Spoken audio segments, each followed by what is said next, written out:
Hello students. మా last క్లాస్‌లో ప్లేటిహెల్మిన్స్, యాస్కల్మెన్స్ and ఎనెలీడా అయిపోయింది గదా! సో, ఈ క్లాస్‌లో మనం 3 ఫైలమ్స్ చెప్పుకుందాం. ఏంటవి అంటే arthropoda, mollusca and echinodermata. Okay.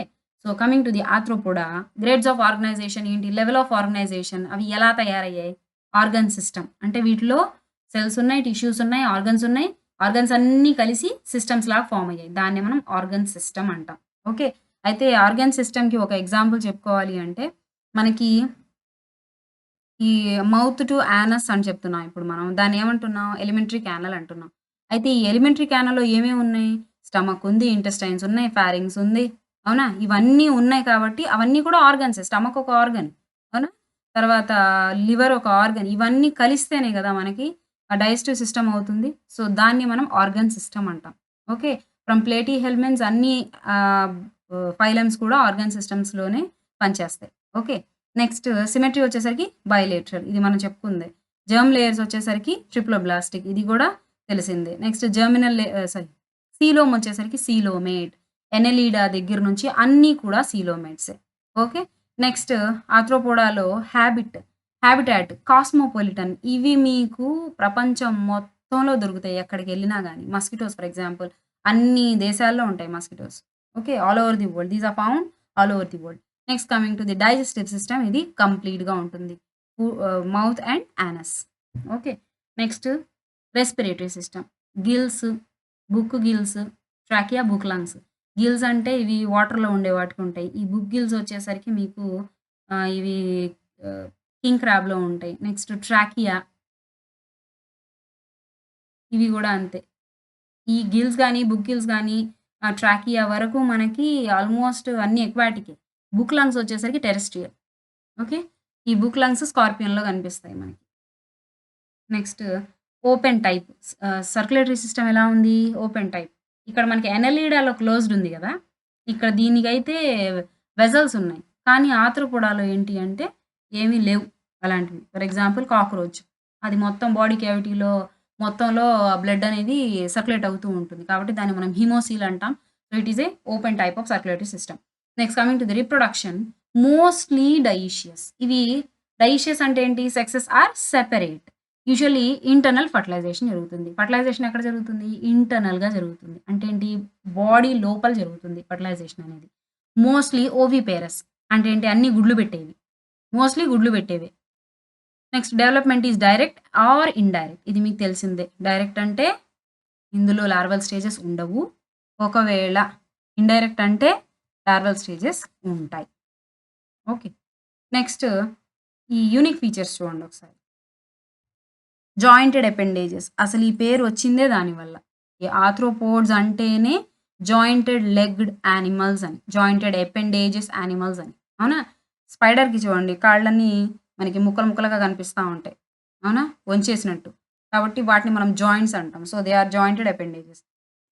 Body has 3 regions. బాడీలో 3 రీజియన్స్ ఉన్నాయి. ఏంటి అవి అంటే head, thorax and abdomen. Head ఒకటి, థొరాక్స్ అంటే ఏంటి? మెడ భాగం. ఓకే. నెక్స్ట్ అబ్డోమెన్ పొట్ట భాగం. Next body is covered by chitinous cuticle. మీరు మీరు గనక ఈ కాక్రోచ్‌ని గనక ఎగ్జాంపుల్‌గా తీసుకుంటే కాక్రోచ్‌కి పైన మెరూన్ కలర్‌లో మనకి ఒక షైనీ లేయర్ అనేది కనిపిస్తుంది వాటి వింగ్స్ మీద. అయితే ఈ ఈ మెరైన్ సారీ ఈ మరూన్ షైనీ లేయర్ అనేది ఎలా వచ్చింది అంటే because of the presence of chitin material. Okay.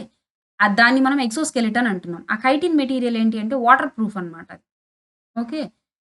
Excretion is by malpighian tubules. Excretion దేని ద్వారా జరుగుతుంది? మాల్‌ఫీజియన్ ట్యూబ్యూల్స్ ద్వారా జరుగుతుంది. నెక్స్ట్ సెన్సరీ ఆర్గాన్స్ అనేవేంటి? యాంటెన్నా. ఈ కాక్రోచ్‌కి ముందు 2 సువ్వల్లా ఉంటాయి చూడండి. వాటిని మనం యాంటెన్నాe అంటాం. Compound and simple ice. Okay. మీరు కాంపౌండ్ ఐస్ చూడాలి అనుకుంటే హౌస్ ఫ్లైలో చూడొచ్చు. ఈగలు కనిపిస్తాయి మనకు కాంపౌండ్ ఐస్. ఓకే. నెక్స్ట్ కాక్రోచ్‌లో నార్మల్‌గానే ఉంటాయి. నెక్స్ట్ స్టాటోసిస్ట్స్. ది స్టాటోసిస్ అంటే ఏంటి అంటే ఇవి బాడీని బ్యాలెన్స్ చేస్తాయన్నమాట. ఇవి చాలా లైట్‌గా ఉంటాయి గదా! ఈ ఆర్గానిజమ్స్ అన్నీ. ఈ లైట్‌గా ఉన్న ఆర్గానిజమ్స్ ఏంటి అంటే, ఏదైనా గట్టిగా విండొచ్చినప్పుడు, లేకపోతే ఏదైనా అవి ఎగిరేటప్పుడు వాటికి కంట్రోల్ రావాలి అంటే, ఈ స్టాటోసిస్ట్ అనేది పనిచేస్తుంది. ఈ స్టాటోసిస్ట్ అంటే, ఒక చిన్న సర్క్యులర్ సెల్స్ ఉండి, దాని లోపల హెయిర్ లైక్ స్ట్రక్చర్స్ ఉంటాయి. ఓకే. అందులో వీటిలో ఈ సెల్స్‌లో ఏముంటాయంటే సాండ్ లాంటివి. ఓకే. స్టాటోలిత్స్ అంటాం మనం వాటిని. సాండ్ లాంటివుంటాయి. అవి గ్రావిటేషనల్ ఫోర్స్ వాటిని పుల్ చేస్తూ ఉంటుంది. అంటే ఏంటి? బాడీని కంట్రోల్ చేస్తూ ఉంటుందన్నమాట. Okay. So, they are balancing organs. Okay. Next ఇందులో ఎగ్జాంపుల్స్ వచ్చేసరికి మీకు స్పైడర్‌కి, స్కార్పియన్‌కి లార్వల్ స్టేజెస్ లేవు. అంటే ఇందులో డైరెక్ట్ డెవలప్‌మెంట్ కనిపిస్తుంది. Okay. Next crab, prawn, insects ఇవన్నీ నెక్స్ట్ ఎపిస్, బాంబిక్స్, లాసిఫర్ ఇవన్నీ మస్కిటోస్. మస్కిటోస్ అంటున్నా. ఫ్లైస్ అన్నమాట. ఎపిస్ డార్సెటా, ఎపిస్ ఇండికా ఇవన్నీ ఏంటి అంటే తేనెటీగలు. బాంబిక్స్ సీబా ఇదొచ్చేసరికి మీకు ఈ పట్టు పురుగు. Okay. Next laccifer lac provide చేస్తుందిది. లక్క. ఓకే. నెక్స్ట్ వెక్టార్స్ వచ్చేసరికి ఇవన్నీ ఏంటి ఇంపార్టెంట్ ఇన్సెక్ట్స్. ఇప్పుడు మనం చెప్పుకున్న 3 మనకు పనికొస్తాయి. పట్టు పనికొస్తుంది, లక్క పనికొస్తుంది. తర్వాత ఎపిస్ అంటే హనీ పనికొస్తుంది. అవునా? హనీ బీస్ అవి ఎపిస్ అంటే. ఓకే. నెక్స్ట్ వెక్టార్స్ వచ్చేసరికి ఏంటి? వెక్టార్స్ అంటే ఏంటి? Disease carrying organisms. అయితే ఇందులో వచ్చేసరికి మనకి మస్కిటో ఫస్ట్ వస్తుందన్నమాట. అందులో ఎనాఫిలిస్ ఒకటి, క్యూలిక్స్ ఒకటి, హౌస్ ఫ్లై ఒకటి. ఈ ఎనాఫిలిస్ ఫీమేల్ మస్కిటో ఇదేం చేస్తుంది? బ్లడ్‌ని సక్ చేస్తుంది. ఓకే. ఈ క్యూలెక్స్ కూడా అదే. ఈజిప్ట్ సారీ ఎడిస్ ఇవన్నీ కూడా మస్కిటో మస్కిటో వేరియంట్స్ అన్నమాట. ఓకే. Next house fly. ఈ హౌస్ ఫ్లై ఏం చేస్తుంది? బాగా డర్టీగా ఉన్న ఏరియాకి వెళ్ళి అక్కడ ఉన్నదంతా ఒంటికి, ఆ చేతులకి, కాళ్ళకి అన్నీ పూసుకొని తీసుకొచ్చి ఆ ఫుడ్ పార్టికల్స్ మీద ఇంట్లో అక్కడక్కడ అలా స్ప్రెడ్ చేస్తూ ఉంటుందన్నమాట. దానివల్ల ఏమవుతుంది అంటే అందులో ఉన్న బాక్టీరియా, వైరస్ అన్నీ మస్కిటోస్ కూడా అంతే. సో, దానివల్ల ఏమవుతుంది మనకి డిసీజెస్ అనేవి స్ప్రెడ్ అవుతాయి. ఇవన్నీ vectors. Vectors are nothing but carriers. Okay. Next gregarious pest, locust, living fossil, limulus ఇది కింగ్ క్రాబ్ అంటాం మనం దీన్ని. ఈ కింగ్ క్రాబ్ ఓకే. ఇందాక బుక్ లంగ్స్ అని చెప్పుకున్నాం గదా! బుక్ లంగ్స్ వచ్చేసరికి స్కార్పియన్‌లో ఉంటాయి. బుక్ గిల్స్ వచ్చేసరికి కింగ్ క్రాబ్‌లో ఉంటాయి. ఓకే. ఈ గ్రిగేరియస్ పెస్ట్ అంటే లోకస్టా. ఈ లోకస్టా వచ్చేసరికి పెస్ట్. పెస్ట్ అంటే ఏంటి? మొక్కల్లో డిసీజెస్‌ని కాజ్ చేసేదన్నమాట. ఓకే. నెక్స్ట్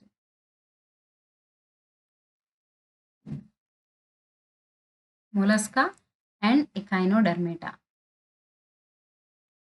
మొలస్కా అంటే ఏంటి? Soft bodied animals. కానీ దీని పేరు ఆహ్, షెల్డ్ బాడీడ్ యానిమల్స్ అని పెట్టాలి. ఎందుకు అంటే mollus molluscs are nothing but shells. Okay. So, grades of organisation చూడండి. రెండిట్లో కూడా ఆల్మోస్ట్ మనకి ఈ ప్లేటీహెల్మిన్స్ దగ్గర నుంచి అన్నిట్లో కూడా ఆర్గన్ సిస్టమే ఉంటుంది. Levels of organisation. Okay. Next symmetry వచ్చేసరికి బైలేటరల్. కానీ ఎకైనోడెర్మేటాలో 2 రకాల సిమెట్రీస్ మనం చూడొచ్చు. ఏంటి అంటే ఎకైనోడెర్మేటా అంటే ఫర్ ఎగ్జాంపుల్ స్టార్ ఫిష్ తీసుకోండి. ఓకే. ఈ మొలస్కా అంటే నత్తని తీసుకోండి ఎగ్జాంపుల్. అయితే ఇక్కడ మీకు ఎకైనోడెర్మేటాలో సిమెట్రీ అనేది 2 రకాలుగా ఎందుకుంది అంటే, లార్వల్ స్టేజెస్‌లో ఏంటంటే, అది మనకి ఒక ప్లేన్ నుంచి మాత్రమే 2 ఈక్వల్ హాల్ఫ్స్‌గా కట్ చేయడానికి సులువవుతుందనమాట. వీలవుతుంది. దాన్ని మనం బైలేటరల్ సిమెట్రీగా తీసుకుంటున్నాం. అయితే అది పెద్దదయ్యే కొద్దీ ఏమవుతుంది స్టార్ ఫిషు లార్వే అంటే ఏంటి? చిన్నదిగా ఉంటుంది. మొత్తం షేప్ అనేది వచ్చేదు. ఆ స్టార్ షేప్ అనేది రాదు. అందుకని బైలేటరల్ సిమెట్రీ ఎగ్జిబిట్ చేస్తుంది. ఎప్పుడు? లార్వల్ స్టేజెస్‌లో. పెద్దదయిన తర్వాత స్టార్ షేప్ వస్తుంది గదా! మీకు సెంటర్ నుంచి 5 ఆర్మ్స్‌లో ఏ ఆర్మ్ తీసుకున్నా గాని మీరు 2 ఈక్వల్ హాల్ఫ్స్ వస్తాయి మనకి. Any radial plane. ఓకే. అందుకని అడల్ట్ అయిన తర్వాతేమో రేడియల్ సిమెట్రీ ఎగ్జిబిట్ చేస్తే, లార్వేలోనేమో బైలేటరల్ సిమెట్రీ ఎగ్జిబిట్ చేస్తుంది. ఓకే. నెక్స్ట్ జెర్మ్ లేయర్స్ వచ్చేసరికి ట్రిప్లోబ్లాస్టిక్. ఈ రెండిట్లోనూ ట్రిప్లోబ్లాస్టిక్కే. ఓకే. జెర్మినల్ లేయర్స్ అనేవి ఫ్రమ్ ప్లేటీహెల్మిన్స్ ఇంకా అన్నిట్లోనూ ట్రిప్లోబ్లాస్టిక్కే ఉంటాయి. నెక్స్ట్ సీలోమ్ అన్నీ సీలోమేటే. అవునా? అన్నీ ట్రూ సీలోమ్స్ ఉంటాయి ఇంకా. హాబిట్ అండ్ హాబిటాట్ ఎక్కడెక్కడ ఉంటాయి? ఈ మొలస్కా అనేవి అక్వాటిక్, ఫ్యూ ఆర్ టెరెస్ట్రియల్. కొన్నేమో వాటర్‌లో ఉండేవి. కొన్నేమో నేల మీద ఉండేవి. ఎకైనోడర్మ్స్ వచ్చేసరికి మొత్తం కంప్లీట్‌గా ఫిష్ అంటేనే వాటర్‌లో ఉండేది. సో, స్టార్ ఫిష్ వచ్చేసరికి మీకు కంప్లీట్‌గా మెరైన్ ఎన్విరాన్మెంట్‌లో అంటే ఏంటి? సీస్ అండ్ ఓషన్స్‌లో ఉండేవి. ఓకే. నెక్స్ట్ డైజెస్టివ్ సిస్టమ్ ఎలా ఉంది చూడండి మొలస్కాలో కంప్లీట్‌గా ఉంది. ఇక్కడ ఎఖైనోడెర్మేటాలో కంప్లీట్‌గా ఉంది. Ventral mouth and dorsal anus. ఇక్కడ మౌత్ ఎటువైపు ఉంది? ముందు వైపుకి. వెంట్రల్ అంటే ముందు అని. డార్సల్ అంటే వెనక వైపు ఉంది యానస్ అనేది. Okay. So, ventral mouth and dorsal anus అనేది ఎఖైనోడర్మ్స్ అంటే స్టార్ ఫిష్. అంటే ఏంటి? వెంట్రల్ అంటే ఏం లేదు. డార్సల్ అంటే పైనేమో యానస్ ఉంటుంది. కింద వైపుకేమో మీకు మౌత్ ఉంటుంది. కింద నుంచి సక్ చేసుకొని తీసుకొని పైనుంచి అది యానస్ ద్వారా ఎక్స్‌క్రిటరీ ప్రొడక్ట్‌ని మొత్తాన్ని బయటికి పంపించేస్తుంది. ఓకే. అంటే రెండిట్లోనూ కంప్లీట్ డైజెస్టివ్ సిస్టమ్ అనేది. మౌత్ అండ్ యానస్ 2 ఉన్నాయి. రెస్పిరేటరీ సిస్టమ్ వచ్చేసరికి ఏంటి? Gills in aquatic forms and pulmonary sac in terrestrial forms. Respiratory system అసలు ఇక్కడ మన ఎక్వాటిక్ అన్నామంటే ప్యూర్ ఎక్వాటిక్, ప్యూర్ టెరెస్ట్రియల్ అన్నాం గదా! అలాంటప్పుడు ఏం చేయాలి? ఎక్వాటిక్ అని రాసామంటే అక్కడ గిల్స్ కంపల్సరీగా ఉంటాయి. వేటిల్లో? ఎక్వాటిక్ ఫార్మ్స్‌లో. అండ్ పల్మరీ సాక్ అంటే ఏంటి? Lung like organs. ఓకే. సాక్ అంటే చిన్న పౌచ్ లాంటిది. అయితే ఇది మనకి టెరెస్ట్రియల్ ఫార్మ్స్‌లో కనిపిస్తుంది. ఓకే. నెక్స్ట్ ఎకైనోడర్మ్స్‌లో చూడండి ఒకసారి. డెర్మల్ బ్రాంకియే. డెర్మల్ అంటే ఏంటి? స్కిన్‌లో మనకి బ్రాంకియే ఉంటాయి. వాటిని మీరు స్కిన్ గిల్స్ అనొచ్చు లేదా పాప్యులే అనొచ్చు. వాటిని అండ్ ట్యూబ్ ఫీట్. మీకు ఇంకోటి గూడా ఉన్నాయి. ఏంటవి? ట్యూబ్ ఫీట్ అంటాం మనం వాటిని. అవి కూడా ఉన్నాయి. దేంట్లో? స్టార్ ఫిష్‌లో. కైనోడర్మేటా అంటే స్టార్ ఫిష్ అది గుర్తుపెట్టుకోండి. సర్క్యులేటరీ సిస్టమ్ వచ్చేసరికి ఓపెన్. అంటే వీటికి బ్లడ్ వెసల్స్ కానీ, హార్ట్ గాని ఇట్లాంటివి ఏమీ లేవు. ఓకే. లేవు కాబట్టి ఆ బ్లడ్ అనేది బాడీ మొత్తంలో సర్క్యులేట్ అవుతూ ఉంటుంది. Next reproduction. డైషియస్ 2 సెక్సెస్ వేరువేరుగా ఉన్నాయి. ఓవిపేరస్ గుడ్లు పెడతాయి. Development is direct or indirect. ఇందులో మనకి లార్వల్ స్టేజెస్ ఉన్న ఆర్గానిజమ్స్ కొన్నున్నాయి. లేని ఆర్గానిజమ్స్ కొన్నున్నాయి. ఇందులో కూడా dioecious sexes are separate. External fertilisation. Fertilisation ఎలా జరుగుతుంది? ఎక్స్‌టర్నల్‌గా అంటే బాడీ లోపల జరగట్లేదు. Development is indirect. ఇక్కడ మనకి డైరెక్ట్ ఇవ్వలేదు. అన్ని లార్వల్ ఫార్మ్స్ ఉంటాయి. పైన ఇచ్చాడు లార్వే ఈస్ బైలేటరల్ అని. సో, లార్వల్ ఫార్మ్స్ ఉంటాయి. కాబట్టి development is indirect. Ciliated free swimming larvae. Ciliated అంటే ఏంటి? అవి స్విమ్ చేయాలి అంటే దానికి ఏదో ఒక ఆర్గాన్ కావాలి గదా! సో, అవి ఏంటి అంటే cilia. Fine thread like structures అన్నమాట. Fine hair like structures. So, ఇవేంటి అంటే స్విమ్ చేయడానికి పనికొస్తాయి. ఎప్పుడు దేంట్లో? లార్వాకి ఈ సీలియా అనేవి ఉంటాయి. అది స్విమ్మింగ్‌కి పనికొస్తుంది. నెక్స్ట్ మొలస్కాలో వచ్చేసరికి యూనిక్ ఫీచర్స్ ఏమున్నాయి? Body has head, visceral mass and muscular foot. ఈ visceral mass or visceral hump అనేది మీరు ఈ స్నేల్‌లో చూడొచ్చు. మనకి నత్తలు పై దాని పైన ఒక షెల్ లాంటిది ఉంటుంది గదా! సో, దాన్ని మనం విజరల్ హంప్ అంటాం. ఓకే. And muscular foot. వాటి ఫుట్ అనేది చాలా స్ట్రాంగ్‌గా ఉంటుంది. దాని మజిల్ అనేది బాగా గట్టిగా ఉంటుందన్నమాట. సో, ఆ మస్క్యులర్ ఫుట్ దానికి కాళ్ళుండవు. సో, అదేం చేస్తుంది? ఉన్న మజిల్‌తోనే అది లోకోమోషన్ చూపిస్తుంది. Okay. Head has sensory tentacles. హెడ్‌కి సెన్సరీ టెంటకిల్స్ అనేవి ముందు వైపుకి 2 సెన్సార్స్ లాంటివి ఉంటాయి. సో, వాటిని మనం టెంటకిల్స్ అంటాం. నెక్స్ట్ ఆ హంప్ అని చెప్పుకున్నాం గదా! వెనక ఆ షెల్ అదొచ్చేసరికి కాల్షియం కార్బోనేట్ తోటి తయారై ఉంటుంది. అందుకని దాన్ని మనం కాల్కేరియోస్ షెల్ అంటాం. Next feather like gills. ఇవి వాటర్‌లో ఉంటాయి. టెరెస్ట్రియల్ అంటే ల్యాండ్ మీద గూడా ఉండగలవు. ఒకవేళ వాటర్‌లో గనక ఉంటే రెస్పిరేషన్ చేయాలి అంటే ఎలా? ఆ గిల్స్ అనేవి మనకి మీకు ఈక తెలుసుగా మామూలు పక్షి ఈకలు. ఫెదర్ ఎలా ఉంటుందో అలా ఉంటాయన్నమాట. ఆ గిల్స్ చూడ్డానికి మనకి. ఫర్ రెస్పిరేషన్ అండ్ ఎక్స్‌క్రేషన్ రెండిటికి పనికొస్తాయి. Mantle and radula are seen. ఈ మాంటిల్ అనేది ఏంటి అంటే ఒక సాఫ్ట్ లైనింగ్ అన్నమాట. చిన్న ఒక కొంచెం మందంగా ఉంటుంది. సాఫ్ట్‌గా ఉంటుంది. ఎక్కడుంటుంది అంటే, ఈ విజరల్ హంప్ ఉంది చూసారా? ఆ విజరల్ హంప్‌లో ఉంటుంది. ఈ మ్యాంటిల్‌కి ఒక క్యావిటీ గూడా ఉంది. ఆ మ్యాంటిల్ క్యావిటీలోనే మనకి యానస్ కూడా ఉంటుంది. అన్ని ఆర్గాన్స్ అన్నీ దాంట్లోనే ఉంటాయి. Okay. And radula is nothing but soft tongue which has ah, calcium carbonate or calcareous tooth. Hundreds of teeth ఉంటాయి దాని మీద. అది చూడ్డానికి టంగ్‌లా ఉంటుంది. కానీ దాని మీద వందల కొద్దీ ఈ స్పైన్స్ ఉంటాయి. చిన్న చిన్నవి. స్పైన్స్ ఆర్ నథింగ్ బట్ దానికి పళ్ళనమాట అవి. ఏదైనా ఫుడ్ అది తినాలి అంటే దాని సర్ఫేస్ మొత్తాన్ని ఆ టంగ్ తోటి రఫ్ చేస్తుంది. దాని ద్వారా ఫైన్ పార్టికల్స్ లోపలికెళ్తాయి గదా! దాని ద్వారా అది ఫుడ్ అనేది తీసుకుంటుంది. నెక్స్ట్ ఎకైనోడెర్మేటాలో వచ్చేసరికి వీటికి ఒక ఎండోస్కెలిటన్ ఉంది. ఆఫ్ కాల్కేరియస్ ఆసికిల్స్ అంటే స్పైనీ బాడీడ్ ఆసికిల్స్ అంటే స్పైన్స్ అని. ఓకే. ఎండోస్కెలిటన్ ఒకటుంది. నెక్స్ట్ హెడ్ అనేది లేదు. అవునా? హెడ్ ఉండదు దానికి. హెడ్ ఉంటే మనకి రేడియల్ సిమెట్రీ రాదు. ఓకే. బైలేటరల్ సిమెట్రీ ఎగ్జిబిట్ చేస్తుంది హెడ్ ఉంటే. నెక్స్ట్ వాటర్ వాస్క్యులర్ సిస్టమ్ ఉంది. వాటర్‌లో ఉండేటప్పుడు దాని బాడీలోకి వాటర్ ఫ్లో అనేది మనకి ఉంటూనే ఉంటుంది. కాబట్టి ఆ వెళ్ళిపోయిన వాటర్ అంతా దాని బాడీలో ఉండిపోయిందనుకోండి, అది ఉబ్బిపోయి చచ్చిపోతుంది. అందుకని చెప్పి ఆ వెళ్ళిన వాటర్ మళ్ళీ ఎగ్జిట్ అవ్వాలి అంటే దానికొక ఎగ్జిట్ పోర్ ఉండాలి. సో, అలాంటి ఒక సిస్టమ్ ఉంది దీంట్లో. స్పాంజెస్‌లో లాగే. ఓకే. సో, వాటర్ లోపలికొచ్చిన లోపలికి ఎలా అయితే వాటర్ వస్తుందో అలాగే బయటికి వెళ్ళిపోతుంది. ఏమైనా మినరల్స్ గానీ, న్యూట్రియంట్స్ గానీ ఉంటే అది అబ్జార్బ్ చేసుకుంటుంది. దీన్ని మనం వాటర్ వాస్క్యులర్ సిస్టమ్ అంటాం. ఓకే. Excretory system absent. ఇందులో ఎక్స్‌క్రీటరీ సిస్టమ్ అనేది లేదు. Shows autotomy and regeneration. ఈ ఆటోటోమీ అంటే ఏంటంటే మీకు ఏదైనా డేంజర్ వచ్చిందనుకోండి, ఏదైనా తినడానికి వచ్చిందనుకోండి స్టార్ ఫిష్‌ని. అదేం చేస్తుంది అంటే స్టార్ ఫిష్‌ని పట్టుకోవాలి అంటే మొత్తంగా ఏం పట్టుకోలేదు గదా! దాంట్లో ఉన్న 5 ఆర్మ్స్‌లో ఒక ఆర్మ్‌ని పట్టుకుందనుకోండి, అదేం చేస్తుందంటే దాని ఆర్మ్‌ని అదే కట్ చేసేసుకుంటుంది. దాన్నే మనం ఆటోటోమీ అంటాం. ఓకే. కట్ చేసుకొని అది వెళ్ళిపోతుంది. వచ్చిన ఆర్గానిజం ఏదైతే ప్రెడేటర్ వచ్చిందో అది ఆ ఒక్క ఆర్మ్ తోటి వెళ్ళిపోతుంది. తర్వాత ఈ స్టార్ ఫిష్ ఏం చేస్తుందంటే మళ్ళీ అదే ఆర్మ్‌ని రీజనరేట్ చేసుకుంటుంది. దాన్ని మనం ఆటోటోమీ అండ్ రీజనరేషన్ అంటాం. రీజనరేషన్ అంటే ఏంటి? మళ్ళీ పెరుగుతుంది దానికి ఆర్మ్ అనేది. ఓకే.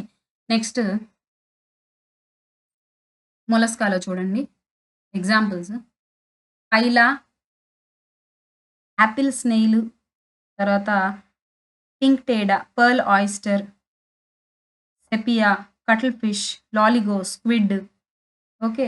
టస్క్ షెల్, డెంటాలియం ఇవన్నీ కూడా వీటిల్లో మనకి లార్వల్ స్టేజెస్ అనేవి కనిపిస్తాయి. ఒక్క ఆక్టోపస్‌లో మాత్రం లార్వల్ స్టేజెస్ ఉండవు. ఓకే. నెక్స్ట్ ఎకైనోడర్మ్స్‌లో చూడండి ఒకసారి. Starfish, star urchin, star urchin. Next echino కైన్ కైనోకార్డియం, antedon, sea lily, sea cucumber, ophiura, brittle star. Okay. So, these are the examples of echinodermata. ఇందులో మీకు తెలియాల్సింది ఏంటి అంటే, ఫస్ట్ లార్జెస్ట్ ఫైలమ్ ఆర్థ్రోపోడా అయితే, second largest phylum mollusca. Okay. కింద important points ఇచ్చాడు చూడండి. Okay. Mollusca is the second largest phylum. Okay. Mollusca is the second largest phylum. Mantle. Mantle అంటే ఏంటి? పాలియం అంటాం దాన్ని మనం. అయితే the membrane which covers visceral mass space between the hump and mantle is called as mantle cavity. ఆ హంప్‌కి, ఈ మాంటిల్‌కి మధ్యలో ఉన్నదే మాంటిల్ క్యావిటీ. ఈ క్యావిటీలోనే మనకి ఆర్గాన్స్ అన్నీ ఉంటాయి. ఏవి? ఈ నత్తకి సంబంధించిన ఆర్గాన్స్, ఆ స్నేయిల్‌కి సంబంధించిన ఆర్గాన్స్ అన్నీ దాంట్లోనే ఉంటాయి. Radula. File like rasping organ. File అంటే ఒక పల్చటి గాదు కొద్దిగా మందంగా ఉన్న ఒక మస్ సారీ ఒక మసిల్ లాంటిది. అంటే మన టంగ్ లాంటిదే. ఒక rasping organ present in the mouth of molluscs. It is used for feeding. తినడానికి యూజ్ చేస్తుంది. ఎలా యూజ్ చేస్తుంది అంటే దాని మీద మనకి ఆ కాల్కేరియస్ స్పైన్స్ అనేవున్నాయి. సో, అవి టీత్ లాగా పనిచేస్తాయి. So, they are hundreds in number. ఆ hundreds of numbers of teeth తోటి అది ఫీడ్ చేస్తుంది. అంటే తింటుందనమాట. వాటర్ వాస్క్యులర్ సిస్టమ్ దాన్నే మనం అంబ్యులాక్రల్ సిస్టమ్ అని గూడా అంటాం. దేంట్లో ఉందిది? ఎకైనోడెర్మేటాలో స్టార్ ఫిష్‌లో ఉంది. ఏంటుంది? Water vascular system. దీన్నేమని పిలుస్తున్నాం? అంబ్యులాక్రల్. అంబ్యులాక్రల్ సిస్టమ్ అంటాం. In this system sea water enters through a porous plate. Water ఎలా ఎంటర్ అవుతుంది? ఒక పోరస్ ప్లేట్ నుండి వస్తుంది. దాన్నే మనం మాడ్రిపోరైట్ అంటున్నాం. పోరస్ ప్లేట్ అంటే ఏంటి? మనకి ఇప్పుడు ఫర్ ఎగ్జాంపుల్ ఎలా అంటే, పోరస్ ప్లేట్ అంటే ఏం లేదమ్మా. ఒక ప్లేట్‌కి మనం చిన్న చిన్న పోర్స్ పెడితే ఎలా ఉంటుంది? For example sieve. ఆ సీవ్ ప్లేట్‌లా ఉంటుంది. దాన్నే మనం మాడ్రిపోరైట్ అంటున్నాం. And reaches the radiating canals. ఈ వాటరు ఈ మాడ్రిపోరైట్ ద్వారా ఎంటర్ అయిన వాటర్ ఎక్కడికెళ్తుంది? రేడియల్ కానల్స్‌కెళ్తుంది. And then to tube feet. Podia. Podia అంటే ఏంటి? ఈ ఫిష్ నడవాలి అంటే ఆర్మ్స్ ఉన్నాయి చూడండి. వాటిని మనం క్యూబ్ ఫీట్ అంటాం. అయితే ఆ పోడియాకెళ్తుంది. It functions are locomotion, respiration, capture, transport and food and excretion. ఇక్కడ మనకి వాటర్ వాస్కులర్ సిస్టమ్ అనేది ఉన్న ఆర్గాన్స్ తోటే నడిపిస్తుంది. అయితే దీని ఫంక్షన్స్ ఇంకా చాలా ఉన్నాయి. ఏంటి అంటే అవి లోకోమోషన్ ఒకటి, రెస్పిరేషన్ ఒక లోకోమోషన్ అంటే ఏంటి? ఉన్న చోట నుంచి వేరే చోటికి వెళ్ళాలి అనుకుంటే కదలిక, మూవ్‌మెంట్ చూపిస్తుంది. నెక్స్ట్ రెస్పిరేషన్ అంటే దానికి బాడీలో రెస్పిరేషన్ జరగాలి. అంటే రెస్పిరేషన్ అంటే ఏంటి? ఊపిరి తీసుకోవడం. Respiration is nothing but exchange of gases. Okay. Next capture and transport. Capture అంటే ఏంటి? ఏదైనా ఫుడ్డు పక్క నుంచి ఎళ్తుందనుకోండి, దాన్ని క్యాప్చర్ చేసుకోవడం. And transport of food and excretion. Transport అంటే ఏంటి? అది తిన్నదాన్ని మనకి సెల్స్‌లోకి పంపించుకోవడం ఆఫ్ ఫుడ్ అండ్ ఎక్స్‌క్రీషన్. తిన్నది అరిగిన తర్వాత ఆ వేస్ట్ అనేది బయటికెళ్ళిపోవడాన్ని ఎక్స్‌క్రీషన్ అంటున్నాం. Next Hemichordata was earlier considered as sub phylum. ఇది రేపు చెప్తానమ్మా. నెక్స్ట్ క్లాస్‌లో చెప్తాను. Hemichordata was earlier considered as sub phylum of Chordata. ఇప్పుడు మనకి ఎకినోడర్మ్స్ వరకు అయిపోయాయి. అయితే హెమికార్డేటా వచ్చేసరికి మనకి కార్డేటాకి ముందు ఉన్నటువంటి ఒక ఫైలం అని చెప్పుకుంటాం అనమాట. ఓకే. ఈ హెమికార్డేటానే సబ్ ఫైలం ఆఫ్ కార్డేటా. కార్డేటాలో ఒక సబ్ ఫైలం లాగా హెమికార్డేటా ఇంతకుముందు కన్సిడర్ చేశారు. Like chordates it has pharyngeal Gill slits. ఇందులో ఈ కార్డేట్స్‌లో ఉన్నట్టే మనకి ఫారింజియల్ గిల్ స్లిట్స్ అనేవి మనకి ఈ వీటిలో కనిపిస్తాయి. ఎందులో అంటే పైసెస్‌లో కనిపిస్తాయి. అయితే ఈ గిల్ స్లిట్స్, ఈ పౌచెస్ ఇవన్నీ ఏంటి అంటే కార్డేట్స్‌లో ఉన్నట్టే హెమికార్డేట్స్‌లో కూడా ఉంటాయి. అందుకని ఈ హెమికార్డేటాని కార్డేటాలో ఒక సబ్ ఫైలమ్‌గా కన్సిడర్ చేశారు అని చెప్తున్నారు. ఓకే. నెక్స్ట్ క్లాస్‌లో హెమికార్డేటా టు ఫైలం కార్డేటా కొంచెం చెప్పుకుందాం.